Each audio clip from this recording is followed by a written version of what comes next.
The only people that matter are your people.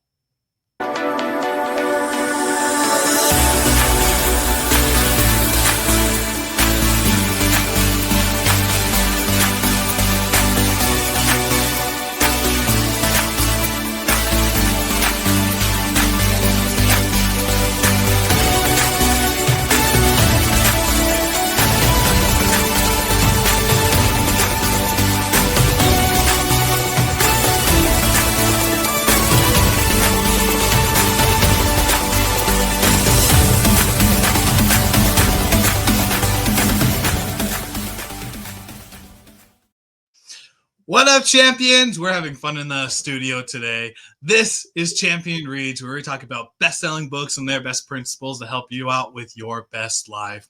I'm your host, Coach Willie Blake, and I'm joined today by the founder of Champion Circle, Mr. John Kovacs Jr. And we are jumping into a new book, which is one that surprisingly came from a mentor of mine, and he suggested this book. And the book is called Oversubscribed by Daniel Priestley. I think I said that right. Oversubscribed. And the title caught my attention for sure. And so we're going to jump into this book. And more specifically, we're going to jump into the amazing topic of the only people that matter are your people. Because when it comes down to it, that's it, right? Why would you care about other people in the realm of changing what you're doing if they just don't want to subscribe to it? For an example, as we could jump into the discussion, I'm thinking about our YouTube channel and our YouTube channel with our podcast, Champion Reads. People who don't read books might not want to jump onto our podcast. Individuals who aren't thinking about self-development or personal growth might not want to jump into the topics that we talk about. If they don't want to talk about best principles to help them create their best life, they are not our people. But who are our people? Our people are champions. Our people are the legends. They're the ones who are reading. They're the ones who are jumping into the principles that we learn and jumping into applying them to their life, because a thought is just a thought until put into action. So those are our people. And that's the topic we're going to talk about. John, I'll turn it right over to you. Tell us your thoughts as we jump into this book. You know, there's a huge difference between sales and marketing, huge difference. And one of the things about this idea of, you know, the only people that matter are your people is you have to create your own market. That's our first principle. And by creating your own market, that doesn't mean sell people on your market. You're not trying to convince people to come over to your interest group. You create a market by creating something that you know has an interest. And then you find those people who already had that existing interest. Very rarely do you create interest in people. Now, that doesn't mean to say that you're shopping on Amazon.com and an ad pops up and you see the exact thing that you didn't know you needed that second, but you bought it anyways because it's awesome. That happens. But at the same time, it happens because they're advertising to you based on clicks, based on interests, and based on anything. If it was like TikTok, where you get a random assortment of videos that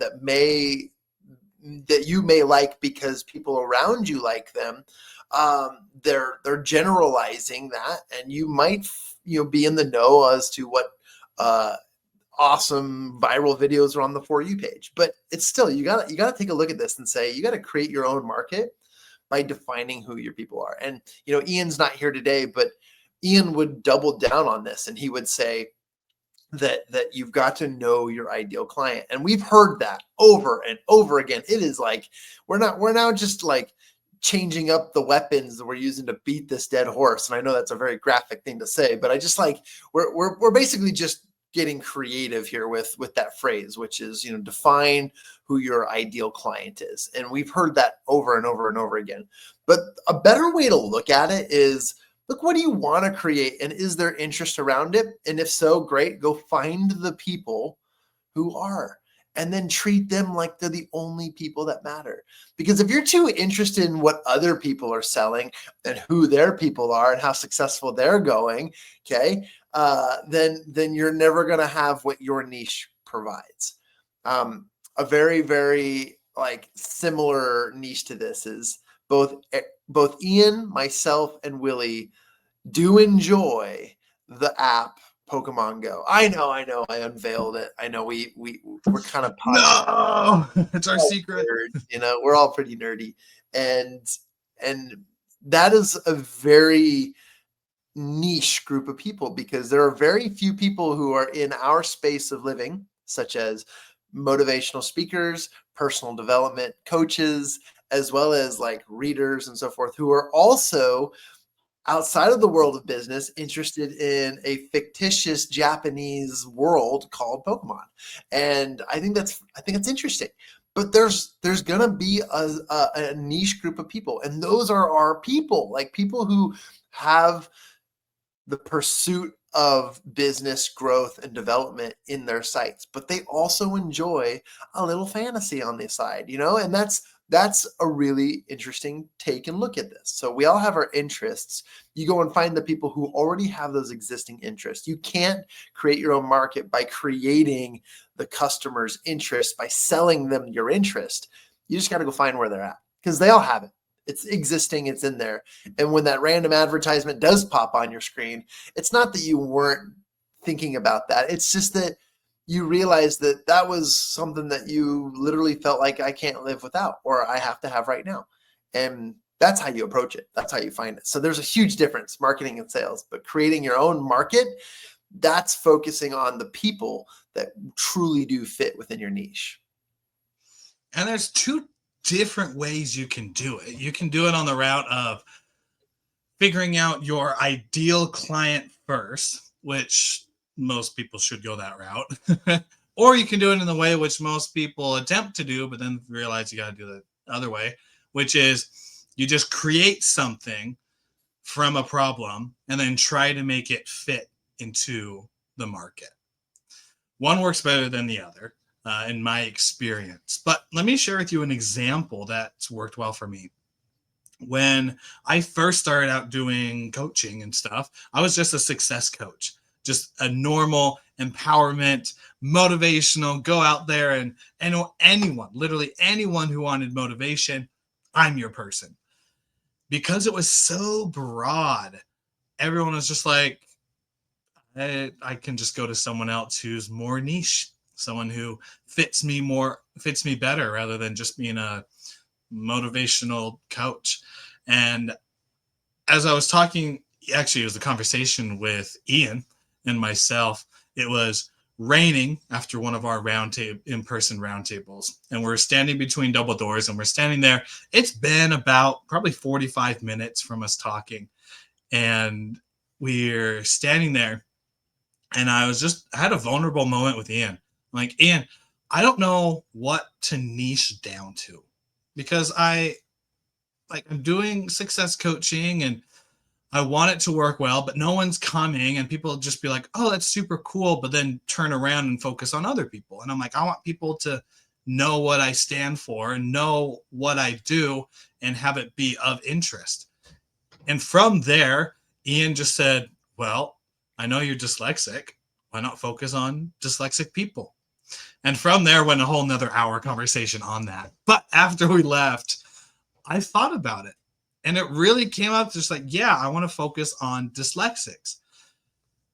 So dyslexics are in this corner, but then there's the other corner of, I don't just want to be someone to diagnose someone as a dyslexic. I'm not a doctor. I don't have a PhD. I don't want to be a diagnosis person for someone. I want them to achieve goals, actually do something with it. And so then I have this realm. So I have dyslexics on this side, and I have personal growth, career, finances, every motivation, transformation on this side. And it's like, which one do I choose? And then based off of Daniel's suggestion, not based off of it, but in coming back to it, of creating your own market, I thought, why not combine both of them? And so now I'm a dyslexic coach for adults who are entrepreneurs and business owners and professionals. So I took the realm of self-development, and I took dyslexics and squished it together into not many people are in my market of a resource for adult dyslexics that are specific coaches for like that niche. And so really when it comes to creating your own market, those ideas that you have, the experience that you have, if you're trying to pick one, see if you can combine them together, because maybe combining them together actually moves you from, I think it's the red ocean is competition into that blue ocean strategy that they talk about. Yeah, yeah. And to iterate our second point and to complement what you said, you can't have everyone, so you don't need everyone. And because you can't have everyone, focus in, like really niche down, create that. But again, think of it in this perspective. The only people that matter are your people. And your people are either the service you provide and they need it. They need it. Okay. They want it. They're looking for it. It's something that will solve problems and provide solutions and give them growth and access and blessings and achievements in their lives. And that's truly the importance of it. I used to think that way too. Sometimes I do, because I'm like, I have my little toddler tantrums and I stomp around the house and it's like, why can't I have everything, and I can't have everyone. But at the same time, you don't need them, because you'll be happier with the people you have. We just made a recent change. We moved houses, and we're really far away from where we were before. We moved from Denver to Austin, Texas, and we love it. Absolutely love it. Everything about the area and just the house and everything's great. But there's one thing missing, and it's we don't have any friends. And I remember the friends I made in Colorado were they were focused on volleyball and high vibrancy and awesomeness. And I'm here in Austin, and there's plenty of that around us. However, I just haven't like engaged in them yet. But the biggest difference is I don't have friends out here because, well, I just don't have that niche. Like I don't have that time spent looking into and building it. And you can't create what you had before without a little effort, right? You can always recreate stuff or find opportunities to build more or to build something like it. Your people will find you, but you can't just like, we built it so they will come, right? You truly have to put yourself out there. You don't need everyone. Everyone is boring. You need a niche group of people. That's my thought there. That's it. Boom. There we go. And this wraps up this episode. No, you don't need everyone. And I think if you focus on everyone, no one's going to want you, right? I think about when I am giving dating advice to my siblings who are still single. They're just like, I'm just trying to find the one. And I'm like, sure, there's people out there, but one, I don't think there's ever the one. I think there's multiple ones, but then once you get married, yeah, make sure they are the one. But when it comes to like dating and going out there, you don't want 98% of the people out there. Like they don't fit your exact values. They don't fit your traditions. They don't fit the family dynamic that you want. What you're looking for is the 1 or 2% of individuals who resonate with you. You don't need everybody. You just need to find those few individuals. And how do you find them? Well, you just do the things that you're doing. You have your own life, and then you start becoming, for our third point, famous to a few, and then hopefully, you find that person for you. There you go. There's some dating advice on a Champion Reads podcast. But that's it. You don't need everyone. Yeah, I agree, and it's good dating advice. Honestly, what are we? We're now teaching to. I mean, we should do a book on dating. We should read a book on relationships. But anyways, I agree, and this idea of becoming famous for a few, I love that, because too many people mix. Okay, words have so much meaning, and words have power.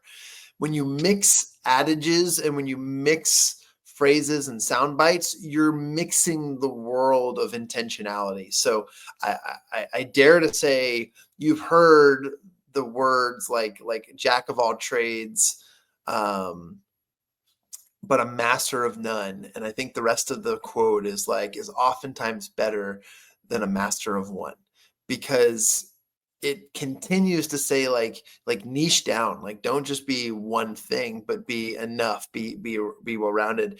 But when you're famous to a few people, it means that you now have a group of people who can't imagine their lives without you, right? They look forward to seeing you, okay? And there are so many positive implications of that. You can also have negative implications, but either way, you wanna be able to have a community. And the idea of micro communities started really being a buzzword a few years ago, after the word tribes was overused and so many other these buzzwords in the world of personal development. But micro communities was where influencers were shifting their focus rather than having millions of followers, which proved to have zero true outcome, to micro communities, people who really niched down and focused on their market and their product or their service or their offering, right? And that people consumed it in micro communities. That's what being famous to a few come from. I can't tell you how many times we were at the Golden Days in Colorado a few months ago, and that's where everyone brings their golden retrievers to Golden, Colorado for a day of celebration. And there are thousands of golden retrievers in the same proximity. And it is nuts. It is wild. It is the happiest energy of the world, right?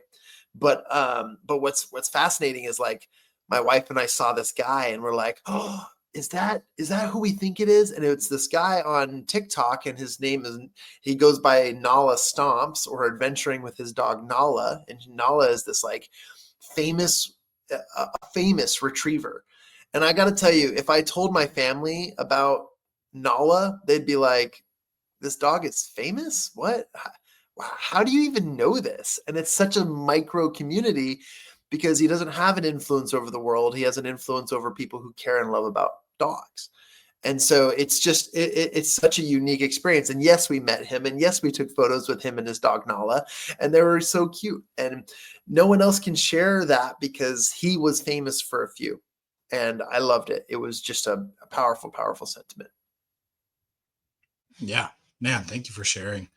As we come to the close of this part of it, we're going to have several more episodes on this book because it's so great. But for the final words, I just say, be famous with the people that you know. Follow your values, follow your principles, just be you. And the people around you are going to be attracted to it. In the beginning, maybe not, because you might be, if when you focus on values and principles that you might not have been in the past, then you might realize that friends start to distance themselves from you. But I'll tell you this, as I have focused on the things that matter most to me, and as I have focused on truly what I want and desire, the people who need to be in my life stick around. And I could make that a testament for John. I could make that a testament for Ian and other people that I absolutely love. It's just be famous for a few, and that you don't need everybody, but a few is enough. Boom. Boom. That was John, awesome. I'd love to hear your final words. Yeah, final thoughts. The only people that matter are your people. That's easier. It's easier done than said. I know it's usually the other way around. It's easier done than said, because we can analyze this all day long. But the thing is you have people who love you. You have people who are in your circle. If you have a contacts app on your phone, an address book, and people know you, you have influence, and you have a market, and you have people you need. So just reach out to them, start there. It's super easy. And then you can go and create more. There's other people around you. So it's super easy, easier done than said. Well said. And with that, wraps up this episode of Champion Reads. If you found inspiration in it, go ahead and subscribe to our podcast. You can find us on all the major podcasting platforms, as well as go to our website, mychampionscircle.com, where you'll be able to find link to our podcast, link to our socials, and everything else going into Champion Circle universe. Until next time, champions, continue to be the best version of yourself. Continue to create your own market, and always remember that the people around you already are those important few. You don't need everybody. You just got to be famous to a few. We'll see you on the next episode of Champion Reads.